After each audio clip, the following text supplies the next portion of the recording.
11ویں امام علیہ السلام کا یہی شاہکار ہے۔ اگر آپ دیکھیں تو 12ویں امام علیہ السلام تو غیبت میں، لیکن ان سے پہلے کے جو 3 امام ہیں وہ کم سینی کے اندر گئے ہیں۔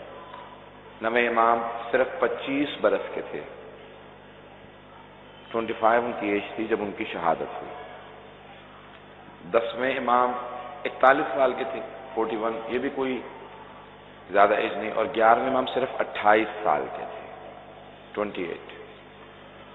بہت کم سنے کے اندر جو ائمہ علیہ السلام ہیں، یہ ایک کے بعد ایک ان کی شہادتیں ہوئی ہیں، اور یہ بنی عباس کا وہ دور ہے جس میں مسلسل وہ لوگ کوشش کرتے رہے کہ ائمہ جو مختلف انداز سے آنے والے ایک طولانی غیبت کے دور کے لیے امت کو تیار کر رہے تھے کہ ایک بہت طولانی غیبت آنے والی ہے، اور ائمہ بار بار کہتے تھے ایک بہت طولانی غیبت آئے گی، ہلک فیہ المستعجلون، جلد بازی کرنے والے تباہ ہو جائیں گے، ہلاک ہو جائیں گے، کذب الوقاتون، جو وقت کو معین کریں گے، یہ کہیں گے کہ امام کا ظہور اگلے سال ہونے والا ہے، یا یہ کہیں گے 100 سال تک نہیں ہوگا، وہ سب جھوٹے ہیں، کوئی وقت نہیں جانتا، کوئی عالم ہو، کوئی مرجع ہو، کوئی اور مومن ہو، کوئی صوفی ہو، کوئی وقت نہیں بتا سکتا امام کے ظہور کا، کسی کو نہیں معلوم، کوئی آدمی کبھی نہ کہے کہ میں جانتا ہوں 1000 سال نہیں آئیں گے یا اگلے سال آنے والے ہیں، کوئی وقت نہیں بیان کر سکتا۔ تو یہ مختلف ادوار کے لیے ائمہ تیار کر رہے تھے، خصوصاً یہ جو آخری 3 امام تھے انہوں نے ذہنوں کو تیار کیا تاکہ لوگوں کو معلوم ہو غیبت میں کیسے وقت گزارنا ہے۔ 11ویں امام نے بھی اسی انداز سے کیا کیا کہ اپنے ایک وکلا کا جال بچھایا اور 12ویں امام کا مسلسل تعارف کرواتے رہے۔ جواسیس یعنی جاسوس بیٹھے رہتے تھے امام کے گھر پہ، خواتین خدمت کی غرض سے، مرد آتے تھے باہر کھڑے رہتے تھے کہ سب کو معلوم تھا پیغمبر اسلام کہہ گئے میرے 12 وصی ہوں گے، تو 11ویں امام یہ ہیں، 12ویں نے انہیں کے ہاں آنا ہے، تو کسی طریقے سے جب معلوم ہو تو ان کو اسی وقت قتل کر دیا جائے، شہید کر دیا جائے۔ یہ بڑے بڑے دشمنوں کی سازش تھی۔ تو 11ویں امام علیہ السلام بے انتہا اختناق میں، بے انتہا کہہ لیجئے کہ ان کے اوپر جاسوس بیٹھے رہتے تھے، لیکن پھر بھی وہ اپنے پیغام کو پہنچاتے تھے۔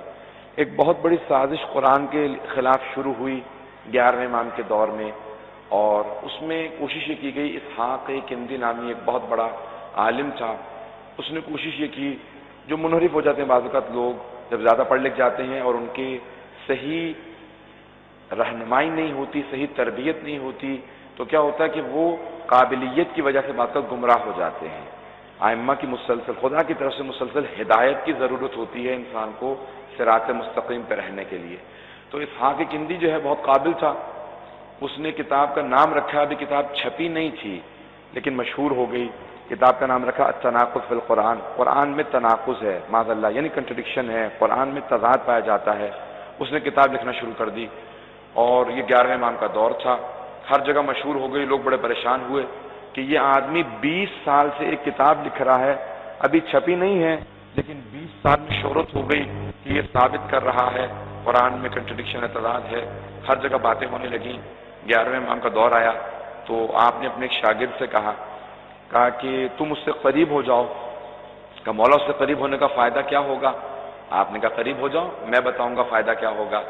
صرف قریب ہو جاؤ، وہ تم پہ اعتماد کرنے لگے، وہ تم پہ ٹرسٹ کرنے لگے، جب قریب ہو جاؤ گے میں بتاؤں گا، تمہاری تربیت کروں گا کیسے سوال کرنا ہے۔ اچھا مولا، تو وہ امام کا شاگرد ہر روز جا کے اسحاق کندی کی خدمت کرنے لگا اور جا کے اس کی کتابوں کو صحیح کر کے رکھتا، ایسے ویسے۔ وہ سوچ رہا تھا کہ امام کہیں گے کتاب چرا لو، کا نہیں، ایک سوال کہوں گا اس سے سوال کر لینا۔ جب ایک دن اسحاق کندی نے دیکھا کہ بہت قریب ہو گیا، وہ اس پہ ٹرسٹ کرنے لگا ہے، تو بہرحال اس کو کتابیں لے جانے دینے لگا۔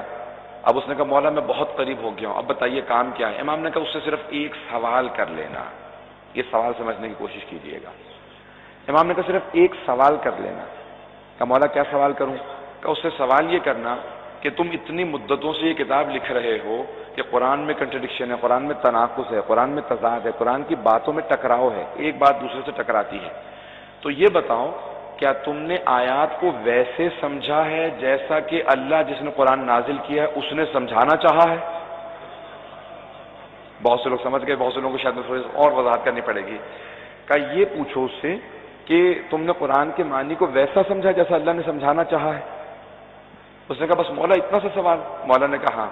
اس بیچارے شاگرد کو بھی مولا کے سوال سمجھ میں نہیں آیا تھا۔ مولا نے کہا بس یہ سوال کر لینا، وہ سمجھ جائے گا میں نے کیا سوال کیا ہے، لیکن یہ مت بتانا سوال کس کا ہے، یہ سوال تم کہنا میرا ہی ہے، تاکہ اپنے طور پہ سوال کرو، میں نے تمہیں سمجھایا تم اپنے طور پہ سوال کرو گا۔ ٹھیک ہے مولا میں سوال کر لوں گا۔ اب وہ اسحاق کندی کے پاس گیا، کہا استاد میرا ایک آپ سے سوال ہے، اگر آپ برا نہ منائیں میرے سوال کا جواب دیجئے۔ کہاں برخوردار بتاؤ سوال کیا ہے؟ کہ یہ بتائیے جو آپ کتاب لکھ رہے ہیں کنٹرڈکشن فی القرآن، قرآن میں تناقض ہے، تضاد ہے، ٹکراؤ ہے، تو یہ بتائیں کیا آپ یہ جو ٹکراؤ پیش کر رہے ہیں، قرآن میں ٹکراؤ ہے، تضاد ہے، آپ نے آیتوں کو ویسا سمجھا ہے جیسا اللہ نے سمجھانا چاہا ہے؟ تو ایک مرتبہ وہ خاموش ہو گیا، کچھ دیر سوچتا رہا، کہا یہ تجھے سوال کس نے بتایا ہے؟ کہ تجھے سوال کس نے بتایا؟ کہ میرے اپنے ذہن میں سوچا۔ کہ نہیں تیرے ذہن کی ایجاد نہیں ہے یہ سوال۔ کہا کیوں؟ میں کیوں نہیں سوچ سکتا؟ کہ 20 سال سے میں کتاب لکھ رہا ہوں، میں تیرا استاد ہوں، میرے ذہن میں یہ سوال نہیں آیا۔ جب میرے ذہن میں نہیں آیا تو تیرے ذہن میں کیسے آ سکتا ہے؟ یہ کسی بہت بڑے آدمی کا سوال ہے جو علم کا سمندر ہوگا۔ کہ یہ مجھے امام حسن عسکری نے سوال بتایا۔ اس نے کہا ان کے اللہ طلحہ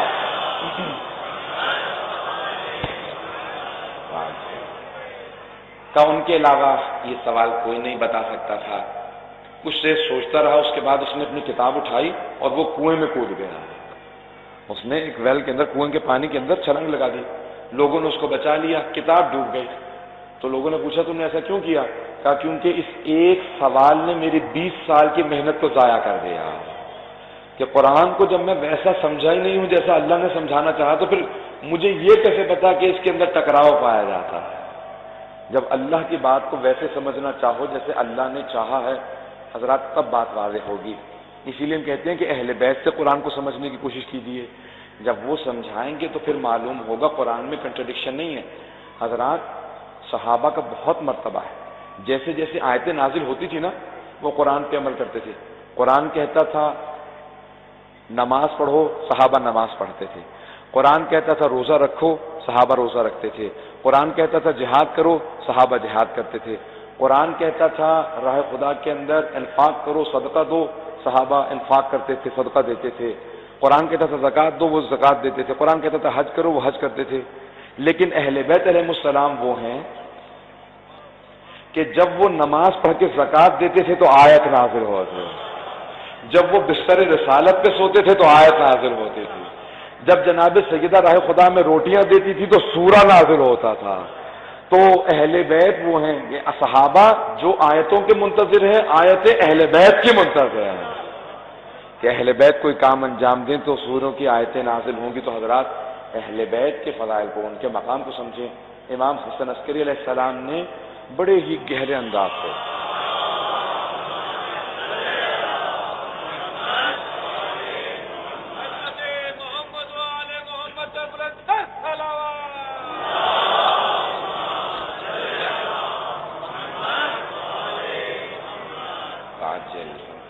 تو حضرات یہ دور تھا 11ویں امام کا جہاں پہ آپ ذہنوں کو تیار کر رہے تھے کہ قرآن کو سمجھو اور آل محمد کو سمجھو۔ تو مختلف لوگ آتے تھے، سوالات کرتے تھے۔ امام اپنے گھر میں سامرہ کے اندر جہاں پہ آپ کے بابا کا روضہ بھی تھا، آپ نے پورا اہتمام کر رکھا تھا، تو آپ مسلسل جتنی بھی اس وقت نہضتیں تھیں، تحریکیں تھیں، سب کو تعارف کروا رہے تھے کہ اہل بیت علیہ السلام سے سمجھنے کی کوشش کرو۔ آج ایک تفسیر بھی موجود ہے جسے منسوب امام حسن عسکری علیہ السلام کا منسوب ہے، لیکن لازمی نہیں کہ سب کچھ امام کا ہو، کیونکہ ان کے شاگردوں سے کوتاہی ہو سکتی ہے سننے میں، سمجھنے میں، تو اس لیے انہوں نے لکھا کہ امام نے جیسا بتایا تھا۔ لیکن ہر چیز ہمارے علماء کہتے ہیں کہ یہ امام سے نہیں ہے، لیکن انہوں نے اپنے طور پہ کوشش کی کہ امام نے جو کچھ کہا اور جتنا یاد رہا انہوں نے لکھ دیا۔ تو امام نے مختلف شاگردوں کو تیار کیا اور بہت بڑے بڑے راویان حدیث کو تیار کیا، بڑے بڑے علماء کو تیار کیا۔ اس کے فوراً بعد اصول کافی لکھی گئی، بڑی بڑی کتابیں لکھی گئیں حدیث کی، شیعہ سنی دونوں مکتب ہے فکر کے اندر۔ تو 11ویں امام نے سارے کے سارے اس زمانے کے مؤمنین کو، مسلمانوں کو تیار کیا کہ دیکھو رسول خدا نے جو وعدہ کیا تھا وہ پورا ہوگا۔ حضرات آج میں صرف ایک اور دو باتیں پیش کروں گا 11ویں امام کی زندگی سے، اور پھر 11ویں امام کے جو شہادت کے اور آخری امامت کے دور ہیں اس کے متعلق بات کرنا چاہتا ہوں۔ صلوات علی محمد وعلی محمد۔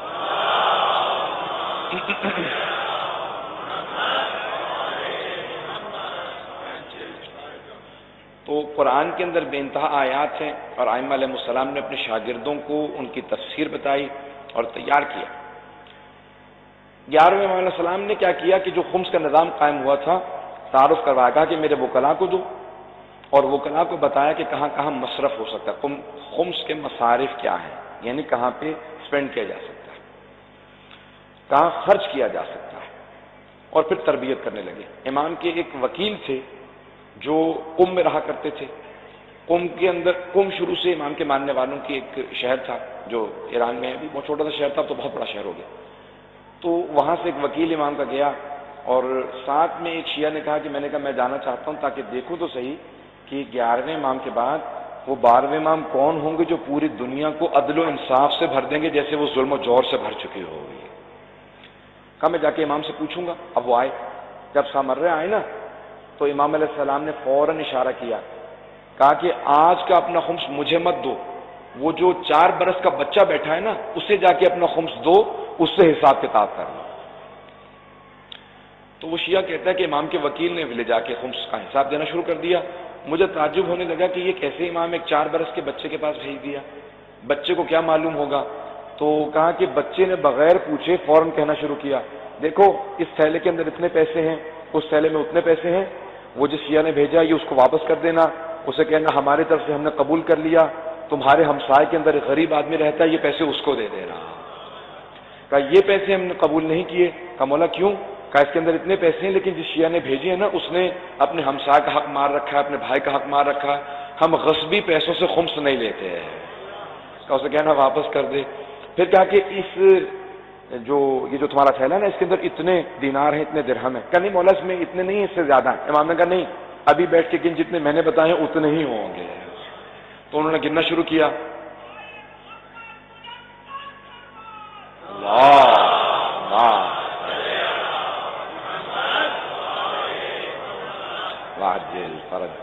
تو اس نے گننا شروع کیا، کہا نہیں مولا جو آپ نے کہا وہ نہیں ہے، جو میں نے کہا تھا وہ بھی نہیں ہے، کچھ اور ہے۔ مولا نے کہا پھر گن، ایسا ہو ہی نہیں سکتا، جو میں کہہ رہا ہوں وہی ہے۔ اب وہ جو ساتھ میں شیعہ آیا تھا وہ دیکھنے لگا تعجب سے کہ کیسے اس بچے کو ہر چیز معلوم ہے۔ اس نے دوبارہ گنا، کہا مولا جو آپ نے کہا تھا بالکل ویسے ہی، اتنے ہی درہم ہے، اتنے ہی دینار ہیں۔ امام نے کہا یہ پیسے میں نے قبول کیے، جب واپس جاؤ گے تو تمہاری بستی کے اندر ایک بیوہ خاتون رہتی ہے، اس کے پاس یتیم بچے ہیں، ہماری طرف سے یہ خمس کے پیسے اس بیوہ خاتون کو دے دینا۔ تو اب وہ شیعہ بیٹھا تھا، اس نے تعجب کیا، کہا مولا آپ کون ہیں اور یہ آپ سب کیسے جانتے ہیں کہ بغیر تھیلا کھولے آپ کو معلوم ہے کتنے پیسے رکھے ہیں؟ آپ نام تک جانتے ہیں، آپ یہ تک جانتے ہیں کس نے کس نیت سے بھیجے ہیں، غصبی ہیں کہ جائز پیسے ہیں؟ امام نے کہا تو نہیں جانتا، میں رسول خدا کا وہ فرزند ہوں جن کا انہوں نے وعدہ کیا تھا کہ زمین کو عدل و انصاف سے بھرے گا۔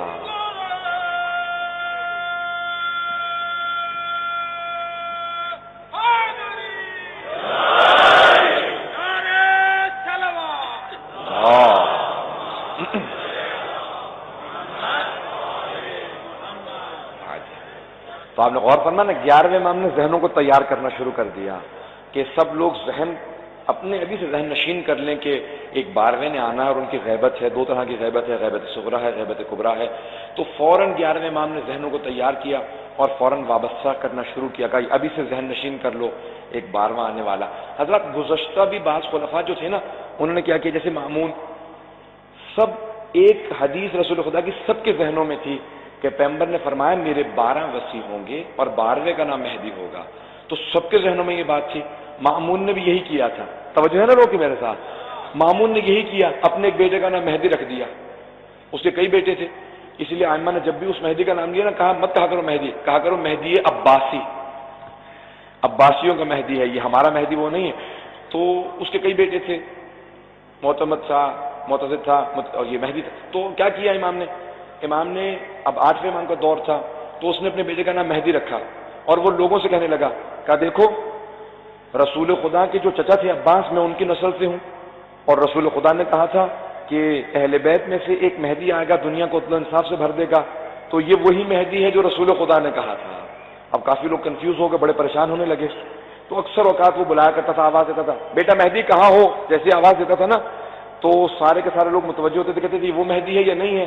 تو 8ویں امام تعظیماً کھڑے ہو کے کہتے تھے وہ جو مہدی جس کے ہم انتظار میں ہیں اس کا باپ بھی اس کی تعظیم میں کھڑا ہوتا ہے، اور جس کو یہ مہدی کہتے ہیں کبھی یہ مارتے ہیں کبھی بھائی مارتے ہیں، اسے کچھ معلوم ہی نہیں ہے کہ ہم جس مہدی کے منتظر ہیں وہ اللہ کی حجت ہے۔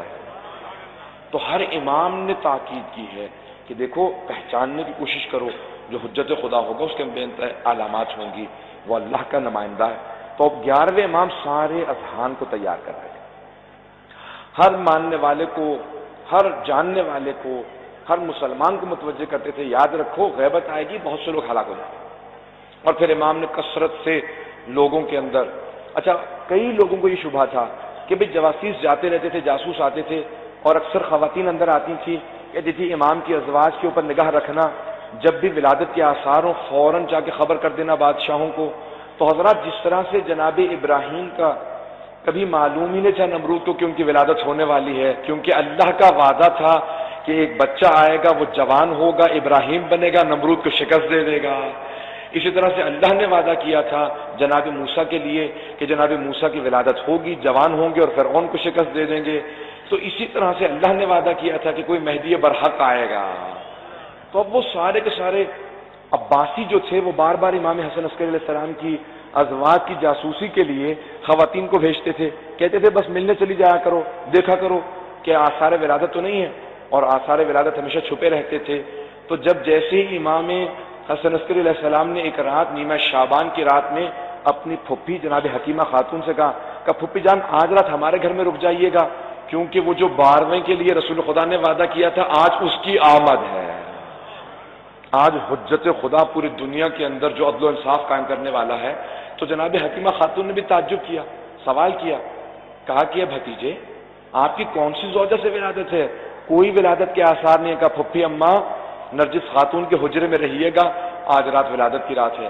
جناب نرجس خاتون کہتی ہیں جب آدھی سے زیادہ رات گزر گئی تو میں سوچنے لگی کہ آج رات ولادت ہے بھی یا نہیں ہے، کوئی آثار ہی نہیں ہے۔ کہ میں سوچ رہی تھی کہ باہر صحن کے اندر سے امام حسن عسکری نے آواز دی کہ پھپھی اماں اللہ کے وعدے پہ شک نہ کیجیے گا، آج ہی رات آمد ہے۔ کہ کچھ ہی دیر گزری تھی، میں نے کہا میں تجدید وضو کراؤں۔ کہ جیسے میں وضو کر کے واپس آئی تو دیکھا کہ پورا حجرہ نور سے بھرا ہوا ہے۔ میں نے دیکھا کہ شاید آگ نہ لگ گئی ہو، جب دیکھا تو دیکھا ایک زمین پہ بچہ سجدے میں ہے اور بار بار سجدہ کر کے کہہ رہا جاء الحق وزہق الباطل ان الباطل کان زہوقا، حق آ گیا ہے، باطل جا رہا ہے، باطل آیا ہی جانے کے لیے تھا۔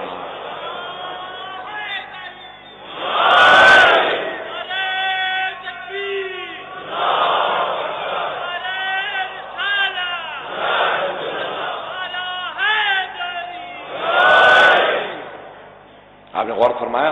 تو امام حسن عسکری علیہ السلام سب کے ذہن تیار کر رہے ہیں، کہا کہ دیکھو یہ آمد ہے۔ جناب نرجس خاتون کہتی ہیں جیسے میں نے بچے کو دیکھا نا، میں نے اٹھایا دیکھا کہ بچہ نہایت پر نور ہے، ایسی میں نے مخلوق دنیا میں صرف آئمہ کی شکل میں دیکھی ہے۔ بچے کو میں نے سلام کیا، بچے نے فصیح و بلیغ عربی زبان میں جواب دیا وعلیکم السلام، پھپھی اماں آپ پہ بھی سلام ہو۔ کہا مجھے فوراً 11ویں امام نے آواز دی کہ پھپھی اماں میرے بچے کو میرے پاس لے آئیے۔ کہا میں فوراً بچے کو لے کے گئی، جیسے بچے کو لے کے گئی 11ویں امام نے اپنی آغوش میں لیا، فوراً چوما، کہا کہ سلام ہو میرے بیٹے آپ پر۔ تو اس بچے نے فوراً جواب دیا، جناب نرجس، جناب حکیمہ خاتون جو 9ویں امام منتقی کی بیٹی ہیں، امام علی نقی کی بہن ہیں، امام حسن عسکری کی پھپھی ہیں، اور وہ اسی زری میں ہیں جہاں پہ 10ویں اور 11ویں امام کا روضہ ہے۔ تو انہوں نے کہا کہ میں نے دیکھا کہ فصیح و بلیغ عربی زبان میں 12ویں امام نے کہا سلام ہو میرے جد رسول خدا پہ، سلام ہو میرے جد علی مرتضیٰ پہ، سلام ہو میری دادی زہرا پہ، سلام ہو حسن حسین میرے اجداد پہ، اور پھر سب کے نام لے کے کہا بابا آپ پہ بھی سلام ہو اور مجھ پہ سلام ہو، اس کا خالق کائنات نے اس خاندان کو چن لیا ہے کہ زمین پہ عدل و انصاف قائم ہو جائے۔ کہا جناب حکیمہ خاتون کہتی ہے میں انتظار میں تھی کہ اچانک چاروں طرف سے نور کے پرندے نازل ہونے لگے، میں ایک طرف فوراً گھبرا کے ہٹ گئی، دیکھا کہ چاروں طرف سے دیواروں پہ نور کے پرندے بیٹھے ہوئے ہیں، ایک پرندہ بار بار آتا ہے نور کا، جیسے پرندہ نما ایک چیز ہے، بار بار آتا ہے، 12ویں امام کے کان میں کچھ کہتا ہے پھر چلا جاتا ہے۔ میں بڑی پریشان تھی، اچانک 11ویں امام علیہ السلام نے کہا پھپھی اماں یہ ملائکہ ہیں جو اللہ کی طرف سے آسمان سے نازل ہوئے ہیں، اور یہ جو آپ بار بار دیکھتی ہیں نا کہ کان میں آ کے میرے بیٹے سے کچھ کہتا ہے، یہی جناب جبرائیل ہیں جو کہتے ہیں کہ آپ اللہ کے ولی ہیں، ملائکہ نے آپ کو سلام بھیجا ہے۔ تو یہ پورا کا پورا نظام ہستی رسول خدا کے 12 وصی ہیں، رسول خدا کی آل ہیں، ذریت ہیں، تو ہم ایک 12ویں امام کے قائل ہیں جو غیبت میں ہیں۔ امام حسن عسکری نے سارے اذہان کو تیار کیا، بچے کی تربیت سے لے کے جب 5 برس کے ہو گئے مسلسل تعارف کرواتے رہے۔ آپ نے اپنے فریضے کو اسی لیے انجام دینا ضروری سمجھا تاکہ کسی ذہن میں کوئی شبہہ نہ رہ جائے، کبھی کوئی یہ نہ سوچے کہ وہ 12ویں کون ہیں، کب آئیں گے، کیسے ہوں گے۔ کتنی شہادتیں ہو گئیں حضرات، کتنی یعنی گواہیاں ہو گئیں، شہادت سے مراد گواہیاں ہیں حضرات۔ جب ایک مرتبہ 11ویں امام علیہ السلام کی شہادت ہوئی نا، تو سب کے سب جو بنی عباس تھے، جو ان کے خلفاء تھے، انہوں نے کہا کہ 11ویں امام کا جنازہ، شیعوں کے 11ویں امام کا جنازہ کس نے پڑھایا؟ کہا کہ ان کے بھائی کھڑے تھے، لیکن اچانک ان کے گھر سے ایک 5 برس کا بچہ نکلا، اس نے اپنے چچا کی ابا کو پکڑا، کہا چچا جان ہٹ جائیے، اس جنازے کے پڑھانے کا میرا حق زیادہ ہے۔ کہا وہ کھڑے ہو گئے اور انہوں نے تکبیرات کہیں اور اس کے بعد واپس گھر میں چلے گئے۔ بنی عباس نے فوراً کہا کہ جاؤ جا کے اس گھر کو چھان مارو، اور آج تک یہ بحث ہے کہ وہ ساری کی ساری بٹالین، وہ جو فوج کا ایک دستہ تھا، وہ 11ویں امام کے گھر میں داخل ہوا اور بچے کو تلاش کرنے لگا، بچہ نہ مل سکا۔ وہ کہتے ہیں جب ایک پوری فوج نے تلاش کیا اور بچہ نہیں ملا، اس کا مطلب ہے وہ ہے ہی نہیں۔ بات سمجھ میں آئی ہے؟ ان کا اشکال یہ، وہ کہتے ہیں وہ نہیں ہے، کیوں نہیں ہے؟ وہ کہتے ہیں کیونکہ ایک فوج نے تلاش کیا۔ میرا سوال ہے، فوج نے تلاش کیوں کیا؟ فوج کا تلاش کرنا اس بات کی علامت ہے کہ جو سارے شہر نے دیکھا تھا کہ ایک بچے نے جنازہ پڑھایا ہے، وہ فوج دیکھنے گئی تھی کہ جو پورے شہر نے دیکھ لیا ہے۔ وہ بچہ گیا کہاں ہے؟ سب نے کہا سرداب مبارک میں چلے گئے۔ حضرات، ایک میں یہاں پہ فلسفے کی دلیل کو پیش کروں گا، زیادہ تفصیلات میں نہیں جاؤں گا، اگر آپ کے سمجھ میں آ جائے تو انشاءاللہ تعالی بہت آسان اور سادہ کر کے پیش کروں گا۔ فلسفے کا قانون ہے کہ اگر آپ کسی شے کو تلاش کریں اور نہ ملے تو یہ اس بات کی علامت نہیں ہے کہ وہ شے نہیں ہے، بلکہ اس بات کی علامت ہے کہ آپ کو ملی نہیں ہے۔ چلو میں مثال دے دیتا ہوں۔ میری مثال کے طور پہ یہ انگوٹھی کھو جاتی ہے کسی امام بارگاہ کے اس صحن کے اندر، میں تلاش کرتا رہا ہوں، مجھے انگوٹھی نہ ملے۔ انگوٹھی کا اس صحن میں مجھے نہ ملنا اس بات کی علامت نہیں ہے کہ انگوٹھی یہاں نہیں ہے، بس یہ علامت ہے کہ مجھے نہیں ملی۔ تو حضرات اس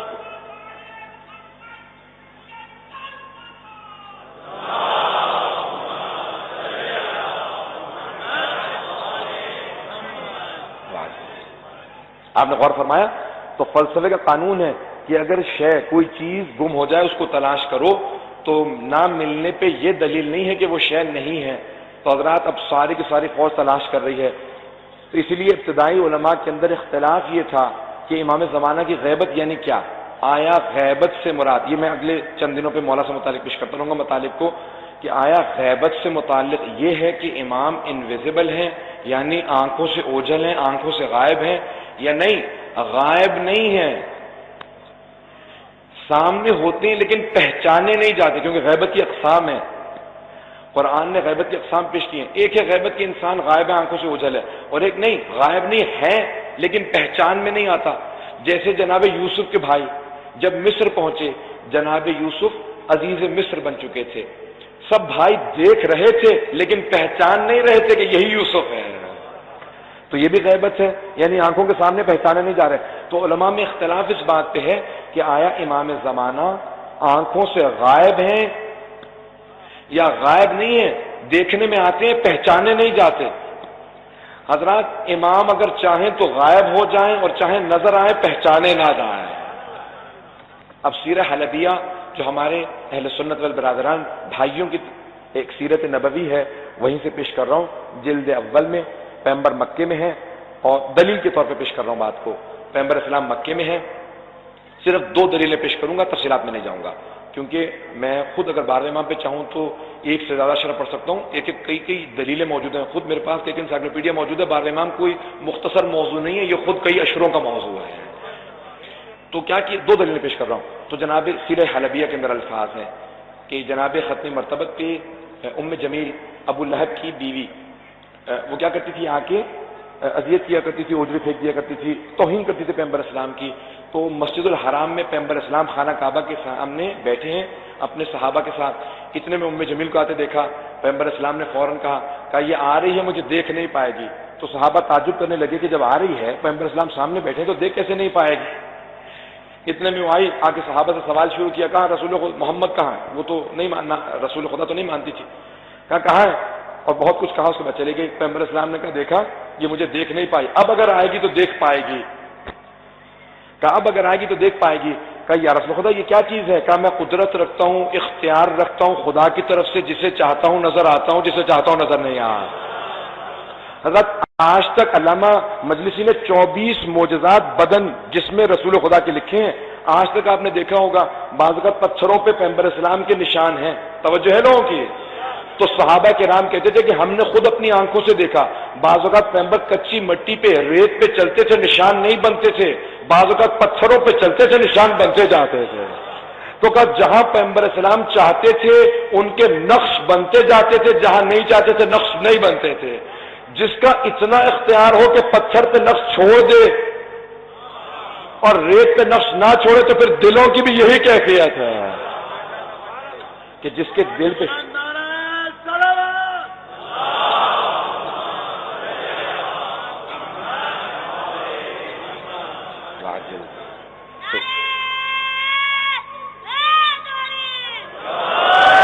تو حضرات 11ویں امام علیہ السلام نے ہر ذہن کو تیار کیا کہ پہچان بھی لو، جان بھی لو، دیکھ بھی لو، یاد بھی رکھو اور دوسروں تک پہنچاؤ کہ 12واں آ چکا ہے، غیبت میں جانے والا.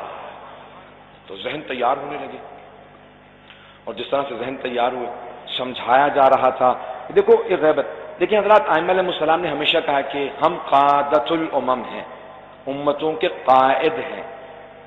عربی زبان میں 2 اصطلاحیں استعمال ہوتی ہیں، قائد اور سائق.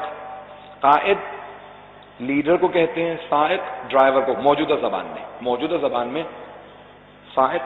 اچھا اوریجنل بنیادی عربی زبان میں اونٹوں کو چرانے والوں کو قائد و سائق کہا جاتا تھا. مجمع کی توجہ ہے نا میرے ساتھ؟ اونٹوں کو چرانے والوں کو. لیکن ایک فرق کے ساتھ، جو اونٹوں کو آگے سے پکڑ کے چلتا تھا نا اسے قائد کہا جاتا تھا، اور جو پیچھے سے ہانکا کرتا تھا ڈنڈا پکڑ کے ہاتھ میں ہانکنے والا اونٹوں کو، اسے سائق کہا جاتا تھا. ائمہ کہتے ہیں نحن قادۃ، ہم امتوں کے قائد ہیں، سائق نہیں ہیں. ہم لاٹھیوں سے مار مار کے چلانے والے نہیں ہیں، ہم لیڈ کرنے والے ہیں، ہم رہبری کرنے والے ہیں، ہم قیادت کرنے والے ہیں. قیادت کے لیے ایک شرط ہے، وہ جو سامنے چلتا ہے نا اونٹوں کے، تو وہ ایک اونٹ کی مہار کو پکڑتا ہے، باقی سارے اونٹ قطار میں چلتے رہتے ہیں. ان اونٹوں کے لیے تربیت شرط ہے. وہ جب سدھائے ہوئے ہوتے ہیں نا، تربیت یافتہ ہوتے ہیں، تو وہ ایک کی مہار کو پکڑتا ہے، باقی سارے ایک قطار میں چلتے رہتے ہیں. لیکن جب وہ سدھائے ہوئے نہیں نہ ہوتے تو کوئی ادھر بھاگتا ہے، کوئی ادھر بھاگتا ہے. وہ ایک ہاتھ میں چھڑی لے لیتا ہے اور وہ مارتا، وہ سب کو واپس گلے میں لے کے آتا ہے. مولانا نے کہا دیکھو ہم چھڑیوں سے مار مار کے لے کے نہیں آئیں گے، وہ تو بہت سے موجود ہیں. آج جتنے حکمران ہیں وہ چھڑیوں سے مار مار کے لانے والے ہیں. مولانا نے کہا ہم قائد ہیں، تم اپنی تربیت کر لو، ہم قیادت کے لیے آ جائیں گے. کمی امام میں نہیں ہے، کمی ہم میں ہے، یہ یاد رکھیں. برحمتك يا أرحم الراحمين وصلى الله على محمد وآله الطاهرين.